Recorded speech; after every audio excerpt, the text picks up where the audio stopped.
welcome again to our new show on Level Up TV. Currently unnamed, but find out later in this exciting episode just exactly what we've decided to call it, with the help of our massive and loyal fan base. It should be interesting. Anyway, I'm your host Disrepute, and joining me is probably the biggest name in the UK, the number one bounce pad aimer in all of Quake, the prophet of the Quake universe, our spiritual leader, that is Vor. Hello, Vor. Hi, Dis. That's quite an introduction you've got there for me. Yeah, well, I'm a big believer. As you should be. Yeah, exactly. What have you been up to this week then, Vor? Well, in terms of what, Dis? What do you want to know? Got any new equipment maybe you're testing out? Oh yeah, I've got a slight secret project on the go that could enhance my gaming ability, but we'll have to see, and maybe I'll touch on it in future weeks. It's not cheating though, right? No, it's visual enhancement, you could call it. A visual enhancement, brilliant. Okay, right, so... But it's not a piece of computer equipment. Oh. Wow, okay. And it's intriguing. Not software. Not software, okay. Interesting. But it's hardware, then. You could call it hardware. You could call it hardware. Okay, alright, brilliant.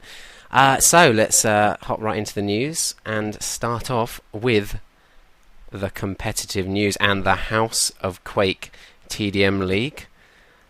First off, let's just do a little recap. It is the European TDM League featuring some of the top teams, such as the reigning champions of, well, just about every cup, 4 Kings. 5 divisions with around 10 clans in each, which is a pretty large amount of teams when you say, Vor.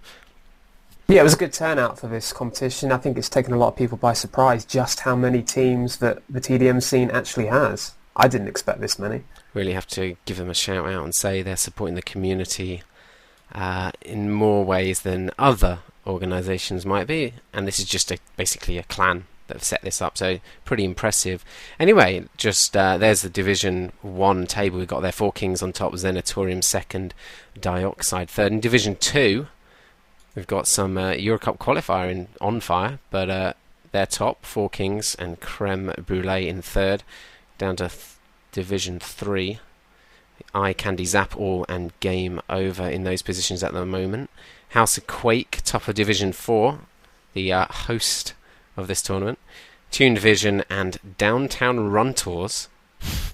And then going down to Division 5, the names get even more interesting. Boomstick Owner Tours, Fantastic and Saints of Sinners in those top 3 positions. And the league is sort of drawing to a close, but I'd imagine next season anybody that's in those top positions is probably going to get promoted. Maybe the top 2, that's how traditionally Quake team leagues work. And I'd guess there'd be relegations as well, but hopefully see some of those teams stick at it, build through the divisions, just like we did, Vor, back in the day. Yeah, exactly. I think it's a really good way of progressing up the ranks is to actually be part of a fixed league system with promotions and relegations. It really helps the team, gradually step up their level. Right, moving on.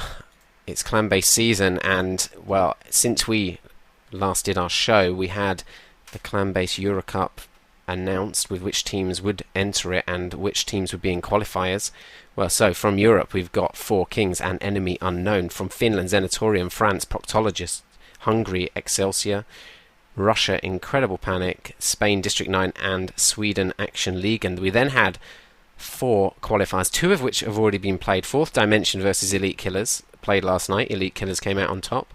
That's a close game, should be said. That was between 2 apparent for the UK qualifier, but I wouldn't say Fourth Dimension really had a strong UK lineup. That was originally a primarily UK lineup, but in their qualifier, only 1 UK player made an appearance. And in the Swedish qualifier, On Fire versus Play should be a really interesting match. That I believe is scheduled for tonight, the 27th of September, Tuesday. Should be one to watch out for. France and versus Europe qualifier there. Potic Quaker versus 2K Clan.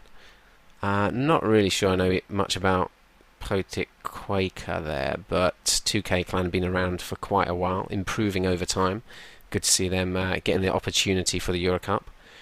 And then the other quali that happened last night in the Europe versus Ukraine qualifier was Team Mammoth versus Macho, or they were named IP last night.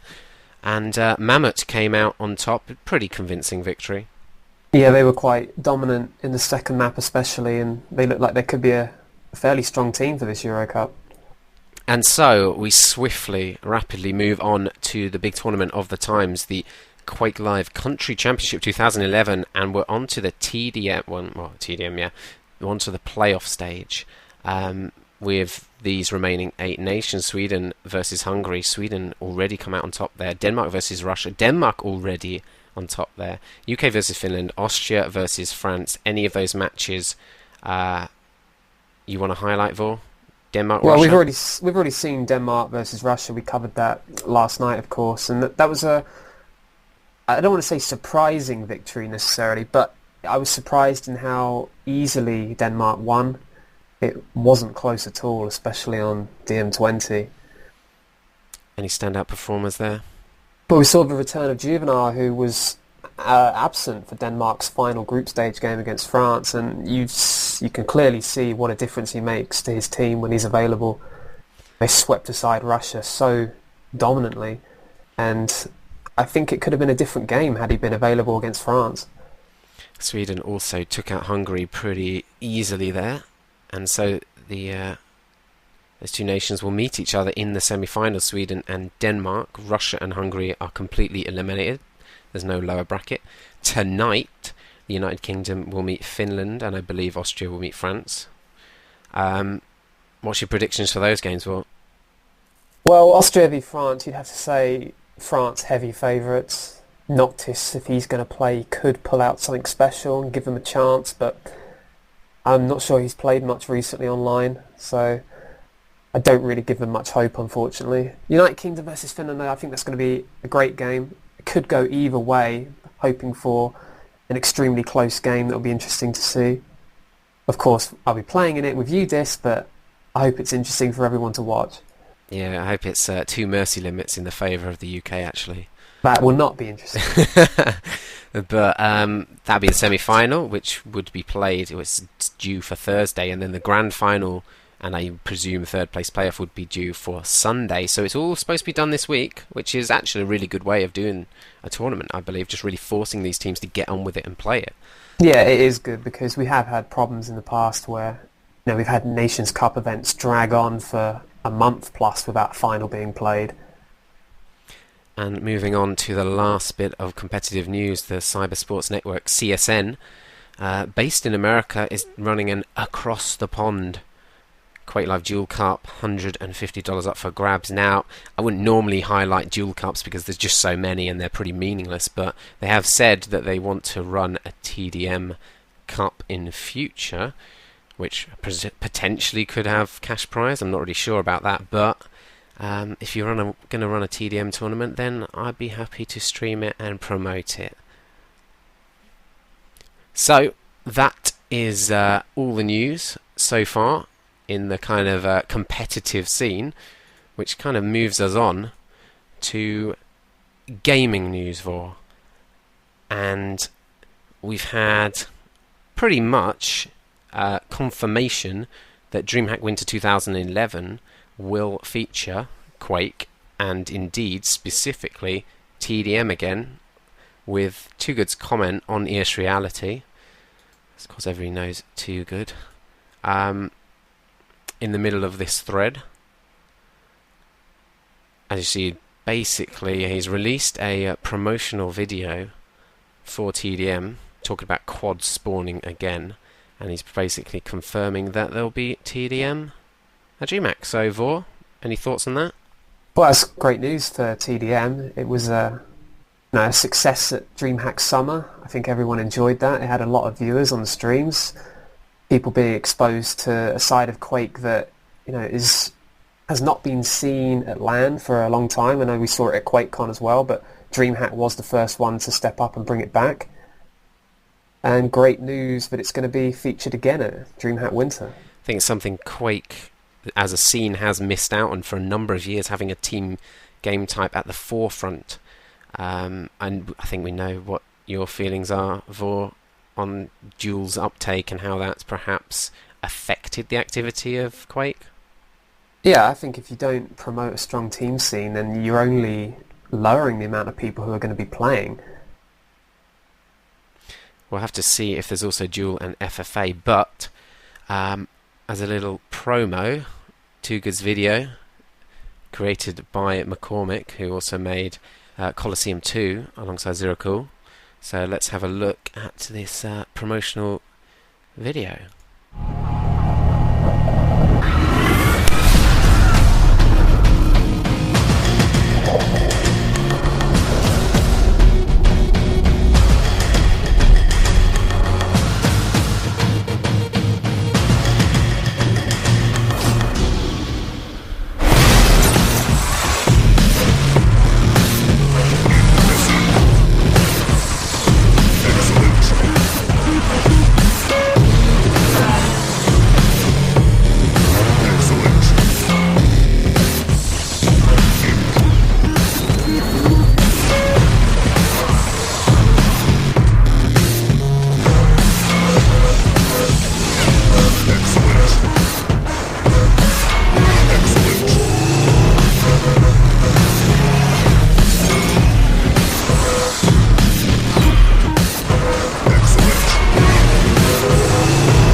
To 27th of November.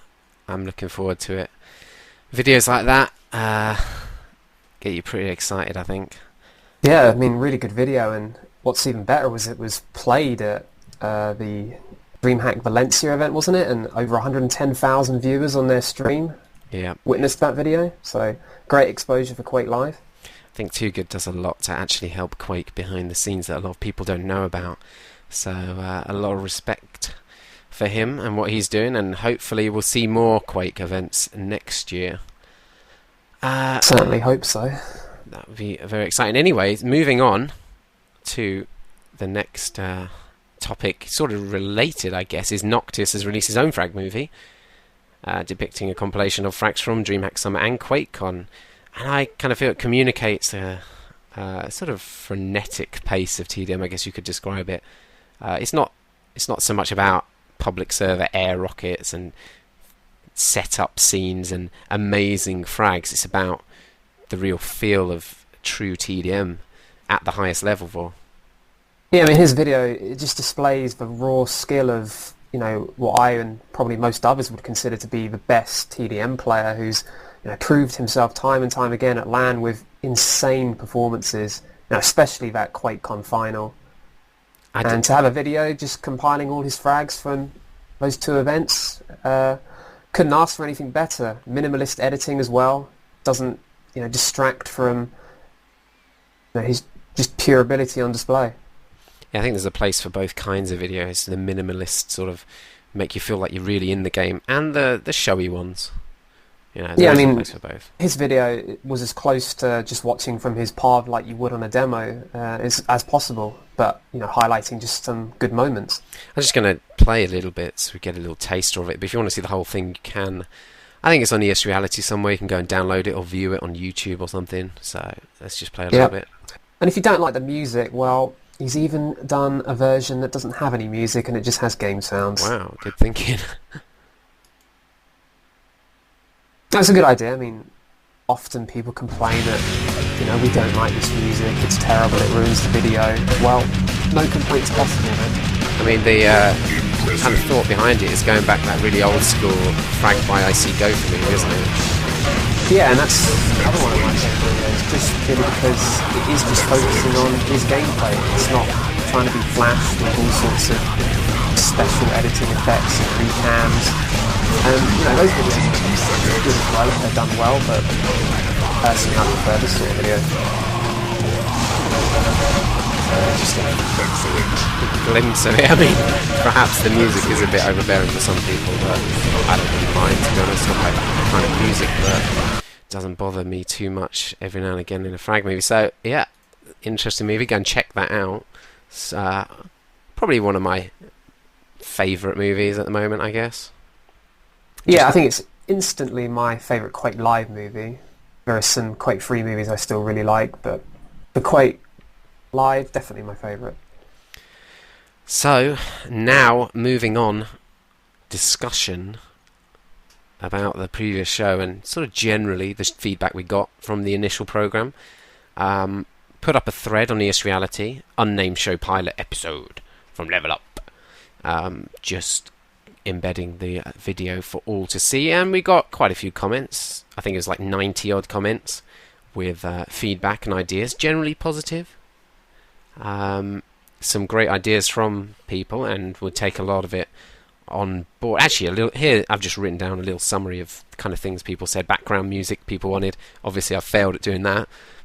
3+ people on the show was another idea. Taking questions, guests, pro player guests, and other casters on it, videos and more on-screen stuff, make it a bit less static. Webcams, which I don't have yet, but we'll get.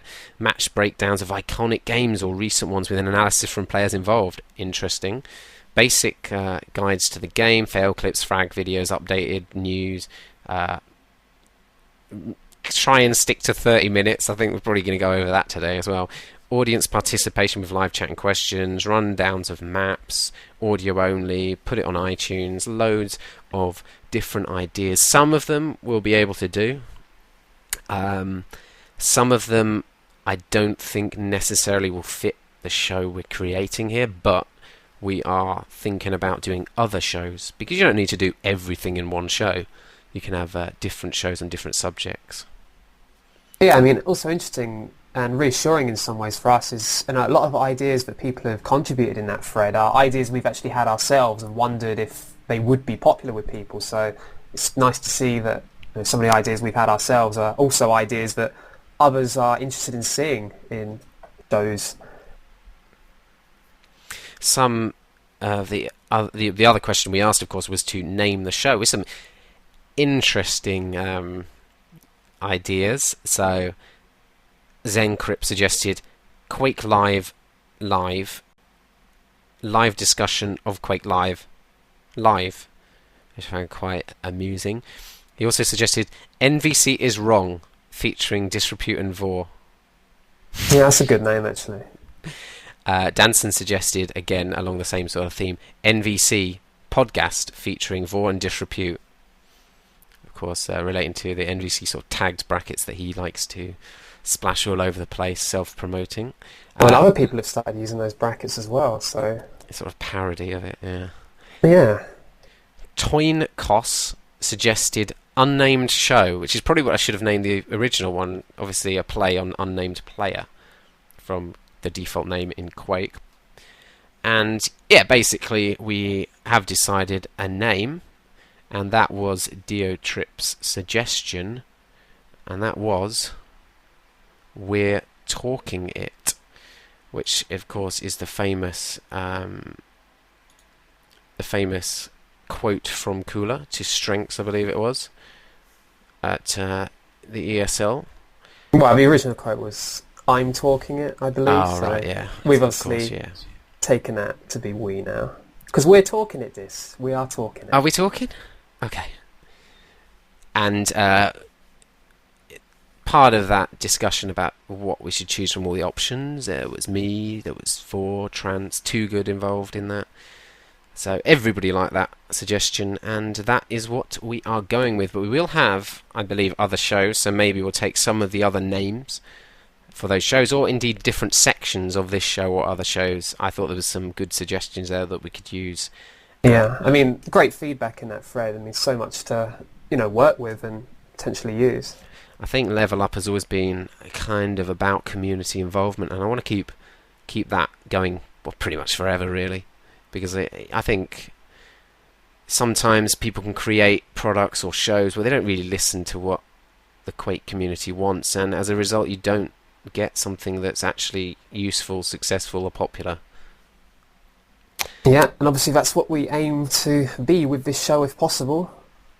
But all suggestions welcome. For me, it's about growing Quake Live, and I have a bias towards TDM that I do want to grow, but not really at the expense of other game types. I'd like to, if it's not going to be TDM, we have a big dual scene or a big CTF scene or CA or freeze tag, etc., etc. So everything that helps. Anyway, so our little highlight this week. Last week, of course, we had mute.tv stats. For individual players. This time, QLranks.com have produced a TDM ranking page. They already had a dual page, but now they've done a TDM page. It's not fully complete yet, and I wouldn't say necessarily that accurate yet, but hang on a second. On the start. Go on. What do you mean not accurate? Well, Baron Winter is apparently the world's best player. Yes. Oh, no debate there then. Okay. Well, with Noctis inactive, then yeah, Baron Winter. Yeah, that's a good point. Noctis is inactive, so. But we do see some other top players. Hungarian player Feeder, Denmark's Exu, we've got Juvenile there and Puri just ahead of him. So the ranking is getting going. We see like top 100 TDMers ranked here with their ELO score, which I'm sure will be adjusting over time as they get more data in. We've also got a clan ranking. At the moment we've got some kind of face thing. Is clan number 1, 4J number 2, world number 3, and our hero number 4. Now we do know our hero. And I think world is just anyone who's untagged, isn't it? No, that's none. Is it? There's none that you can see it. Okay.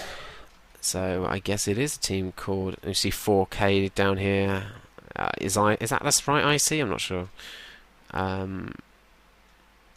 Let's see. Oh, the UK. Oh, look, ahead of Denmark. Oh well, equal points actually. So, but anyway, the UK there. That's our little nation's team.